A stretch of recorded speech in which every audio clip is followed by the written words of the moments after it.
નમસ્કાર ખેડૂત મિત્રો, હું જીતેન્દ્ર બારડ મોર્ડન કોકોનટ ફાર્મિંગમાંથી આપ સૌનું હાર્દિક સ્વાગત કરું છું. આજે આપણે ડીટી નારિયેરી વિશે માહિતી લેવાના છે, તો ધ્યાનથી સાંભળજો મિત્રો. આ તમે જોઈ શકો છો, આ ઝાડ છે જે ડીટી નારિયેરી છે. ડીટી એટલે ડ્રાફ્ટ અને ટોલ. જે માતૃ છોડ છે જે એ ડ્રાફ્ટ અને પિતૃ છોડ છે જે ટોલ. લોટણ નારિયેરી હોય એને માતૃ છોડ તરીકે લીધેલી હોય, અને જે આપણે દેશી નારિયેરી છે એનો પરાગ પિતૃ છોડ તરીકે લીધેલું હોય. એમાંથી હાઇબ્રિડ જે નારિયેરી ઉત્પન્ન થાય એ આ ડીટી નારિયેરી છે. હવે આની ખાસિયતની વાત કરીએ કે આ નારિયેરીની અંદર જનરલી જે આપણી દેશી નારિયેરી છે, લોટણ નારિયેરી છે, એના કરતાં નારિયેળની સાઇઝ થોડીક મોટી આવે. પ્લસ એના જે થડની વાત કરીએ તો જનરલી લોટણ નાળિયેરીનું થડ નીચેથી પાતળું સેમ હોય, એની જગ્યાએ આમનું જે થડ જોવામાં આવે ને તો થોડું થડની અંદર થોડી જાડાઈ હોય, પછીથી નોર્મલ થઈ જાય.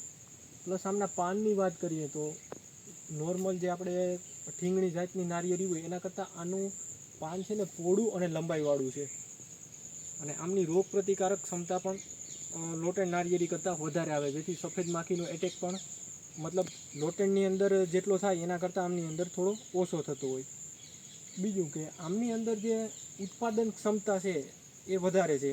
આમની ઉત્પાદન ક્ષમતાની વાત કરીએ તો જનરલી 250થી લઈ અને 400-500 નારિયેળ સુધી વર્ષે આપે. અને એવા પણ બગીચા વિઝિટ મેં પોતાએ કરેલા છે કે એક નારિયેરી ડીટી નારિયેરી 500 નારિયેળ વર્ષે આપે છે. તો એના ઉત્પાદનની વાત કરી.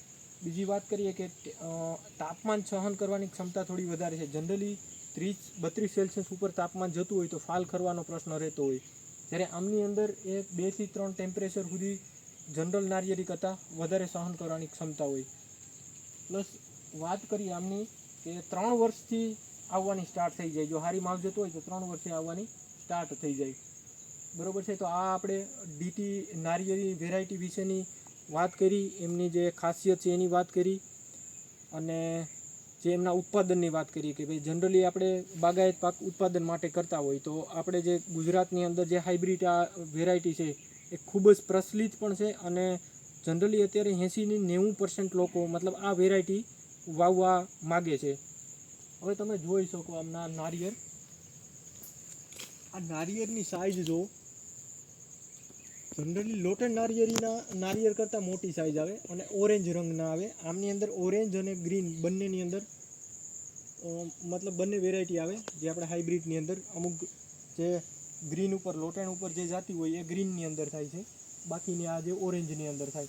હવે આમનો મતલબ વીક પોઈન્ટની વાત કરવામાં આવે કે ભાઈ આમની નબળાઈ શું છે કે આ ઓરેન્જ કલર છે એના લીધે આમની અંદર કથીરીનો એટેક થોડો વધારે હોય, એ એમનો એક વીક પોઈન્ટ છે. બાકી જનરલી જોવામાં આવે તો બધી વેરાયટી કરતાં બહુ સારું એવું ઉત્પાદન આપવાની અંદર પણ મતલબ ફેમસ વેરાયટી છે. તો આ આપણે આજે જોઈએ આપણે ડીટી નારિયેરીની વેરાયટી. તો ખેડૂત મિત્રો, નવા વિડીયોની અંદર નવા ટોપિક સાથે ફરીથી મળશું. જય જવાન જય કિસાન.